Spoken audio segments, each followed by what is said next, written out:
It's been tough for Mike Pence. By the way, Mike Pence is so white, he's almost translucent. Yeah. He's very white. He's got white hair too, right? Yeah, he's white all the way. He's white all over. He's white on the inside. A lot of people don't know this. At night, he transforms into his natural state, which is a bowl of mayonnaise. I did know that. That's how he rests. I did know that. I saw that on the Nature. Oh, okay. So Mike Pence, Donald Trump said this, right? He said this. Is honoring President Obama. He is the founder of ISIS. He's the founder of ISIS. Okay? He's the founder. First of all, I love that he did, because it's like, he just said it for the first time, and then he's the founder of, he's the founder of, fucking founder of ISIS! He likes speaking. Why did I wait so long to think of this one?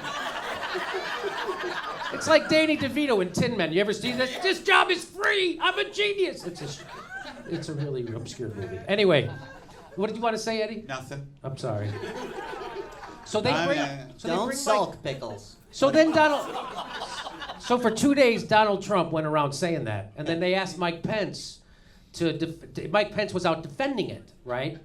And then Donald Trump said I was being sarcastic. So now he's making... I love that he always does that. After I was Pence... kidding, you idiots. Yeah. It's like they don't have a conversation. Like Pence doesn't go, Trump, can you tell me if you're going to say it was sarcastic? No, he just lets him look like an idiot. So then he goes on with Chris Wallace, the bad Wallace, and... Who's the good Wallace? Mike Wallace. Oh, he's the good one? Yeah, he used to work for 60 Minutes, remember? Yeah. It was good. He was the depressed fella. Yeah, he was very depressed. Yeah, I remember him. Remember that Phil Donahue? Remember that? Anyway. Him and Dick Cavett.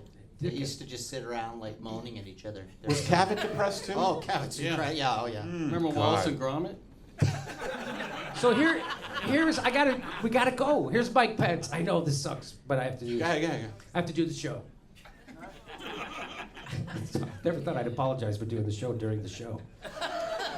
Sorry, guys, we have to do the show. What made you think we were going to get in 90 minutes? We've never gotten in 90 I know. minutes. So here's what Mike Pence said to Chris Wallace.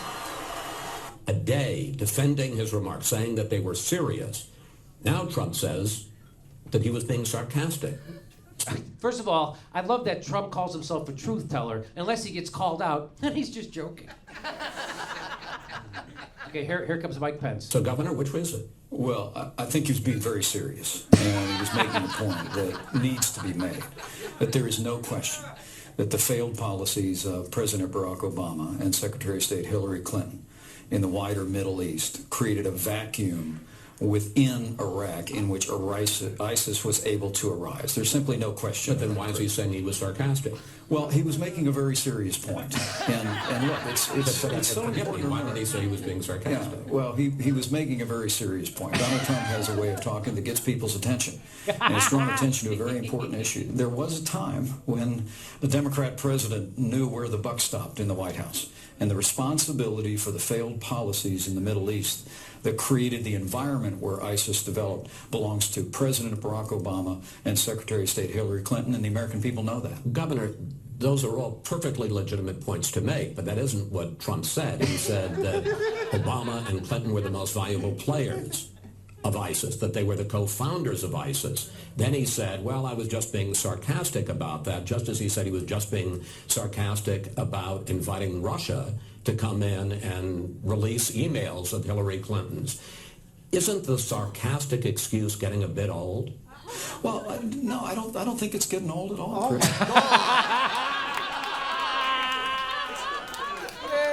That's a grown-up talking.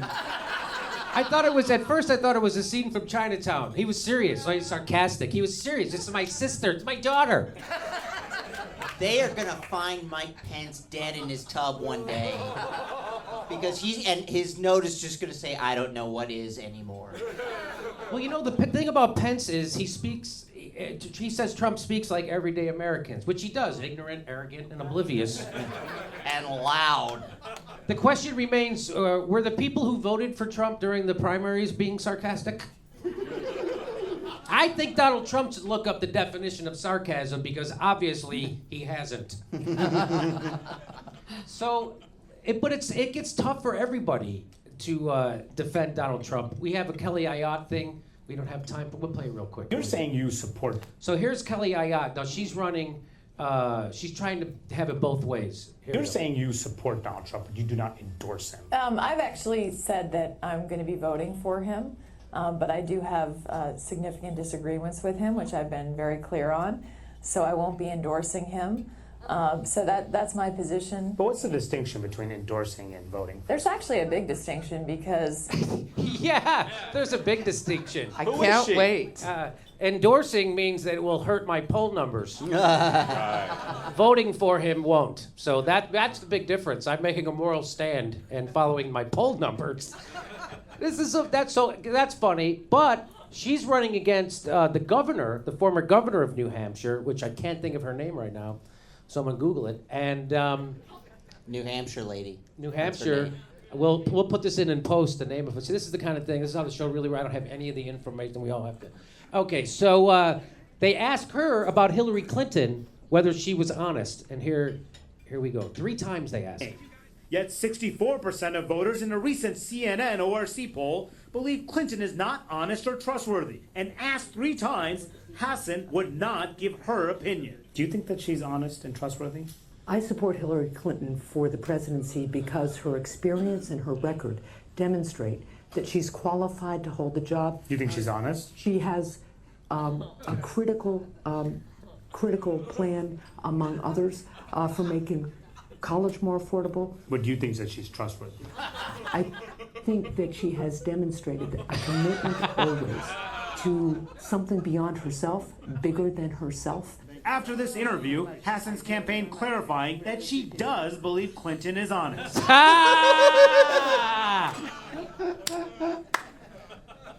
So it's not just. So this is what we're left with. 2 of the most hated people in the country who's going to lead us for 4 years, and this is what we're left with. People can't even answer straight questions. People, it's. But that's why I'm voting for Jill Stein. How about you, Eddie? Yeah, me too.